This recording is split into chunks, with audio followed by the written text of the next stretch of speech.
Hello, my name's Finn. Welcome to my journey towards a life closer to sailing and boat building. So the last few months have been pretty slow progress on getting the barn built, but I've now finally got it sealed up and weatherproof. So at long last, the time has come to get stuck into stripping out the boat.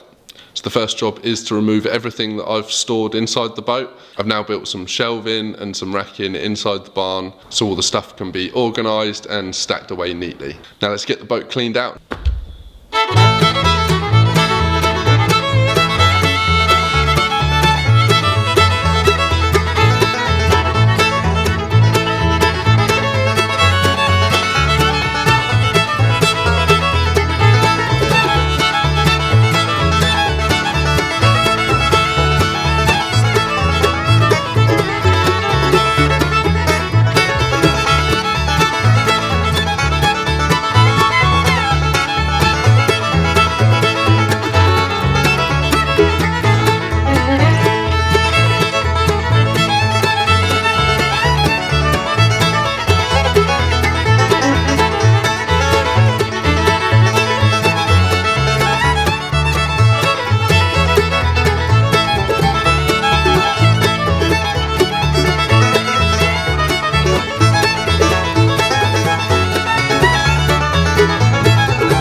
Right, so I thought I'd just share with you guys some of the bits that came with the boat when I bought it. So not only did it come with a reconditioned engine, it also came with all of the prefabricated chain plates and chain roller block and the brackets for the tabernacle. So having all the chain plates made for the boat will be a great help for when it comes to rigging and getting all the mast and everything assembled and stood up on the boat. It'll just save quite a bit of money and probably quite a bit of time with templating and getting them all fabricated up and bent to the right shape. And some of the other stuff that was on board when I bought her was some of the hoses and wiring components for getting the engine connected up. So in amongst this box we've got a variety of different dials. We've got the oil temperature there and a voltmeter for the batteries, oil pressure gauge, also got an hours readout, I guess there's an alarm. It's all wrapped up so I won't unwrap it, but it also came with a brand new stern shaft seal, so that again is just really handy to have a spare aboard with a boat. I know it's a long way off from ready to being used, but you know, just in the future, just something that's great to have come with it. Also got the throttle control lever and relevant throttle, and what we've got here, remote control cable, and same thing again, I guess, throttle cable, all stuff I've got to learn about. Also come with a waterlock chamber and again just some more hoses that will come into being used when we come to connect the engine.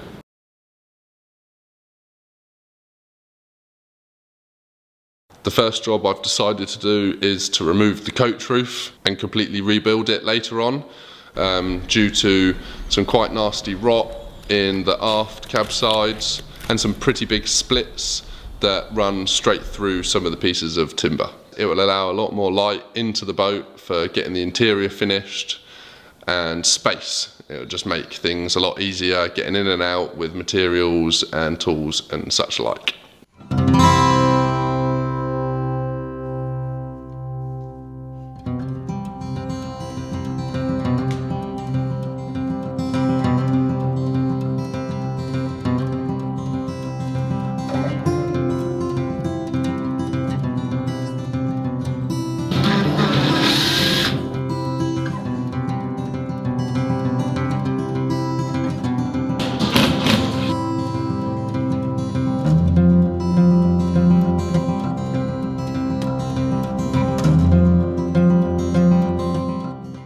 The hatch slides over the top of, and this is the underside of the isolated growth of mould and all sorts of yummy stuff that I don't really want in the boat.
Okay, so as you can see, I've managed to remove the sliding hatch and the window hatch forward of the sliding hatch on the coach roof.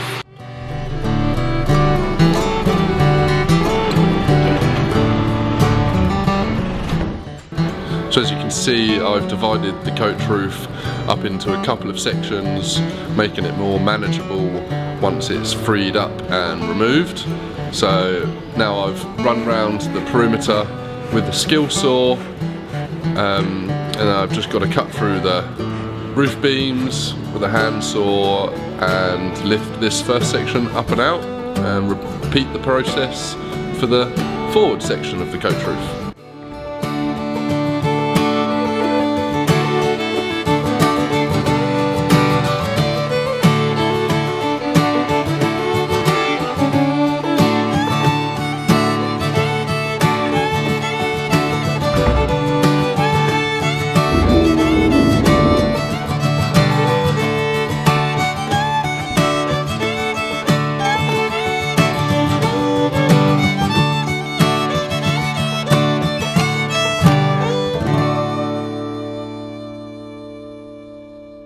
So I've just set up a 3-part purchase. This is consisting of a double block at the top and a single block at the bottom with this rope passed through it all. It's just enabling me to lower some of the heavier pieces of timber and part of the roof down to the bottom. Time for a quick test.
Right, so a huge thanks to a couple of you guys who watched the videos and very kindly donated these leisure batteries to me.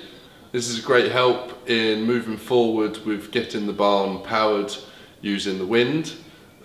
So here we've got 6 110 amp hour leisure batteries. Now they're all linked up together and connected up to the charge controller, which is this box up on the wall here. Now I'll admit I am not an electrician at all, and I don't know very much about wiring up this system. I've done quite a lot of research online, and I seem to have found quite a lot of conflicting information on the best way to install these setups with the wind turbine and battery bank. So I was wondering if there's any of you guys out there watching this video that might be able to give me a little bit more information on the best places to put isolation switches and inline fuses and the relevant connection points for the dump load which is just basically a wire coil that is connected up to the charge controller somewhere, that when the batteries are full and the wind turbine's still spinning, still generating electricity, the dump load is there to release that excess energy just to save the life of the batteries. So yeah, if anybody has any more information or knows a bit about this sort of wiring system and would like to possibly help out or give me some advice, then either leave a comment below or get in touch via email, which is knotfinnishedyet@gmail.com. I'll leave a link to that in the description below. So yeah, other than that, everything else is wired up and connected and in place, ready to have the final connections done and tested. Right, so I wanted to talk to you guys a little bit about how I've managed to afford to build such a big workshop. Now, the main reason for that is a lot of the materials, like the roofing timbers and the tin that's covering the roof, and all of the boards that the walls are made from, and some of the 4x2s that the wall sections are made out of also, came from our last workshop back in East Sussex, which is where my family ran the business yurt shop. And when I bought the boat, I decided the best thing for it would be to build a big workshop covering the boat, so I could work on the boat throughout any weather and all year round. And a couple of years ago we decided to close the business, so with the help of my dad we started by dismantling the workshop back in Battle and sticking it on a lorry and bringing it all up to the boatyard here. So I've only actually had to spend about £800 in total to finish off the barn, and that money went on things like fixings and fastenings and the materials to build the ridge beam and some more 4x2 timbers for the walls. So where are we at now? We've got the barn built, I've made a start on the boat, and the world's been hit with this devastating coronavirus that I really hope we manage to pull through this and come out the other side better off and more aware of things that's going on and what we need to do. My work's dried up a bit and so has the income, so I'm not sure what's going to happen over the next few months. So I've locked myself down in the barn and I'm going to continue to work and just try and get as much done as I can, try and keep the videos coming, and hopefully things will get back to normal before not too long. I hope you've all enjoyed watching this video, and be sure to hit that subscribe button and the little bell beside it to get notified of my next release. So thanks again for watching, and see you next time.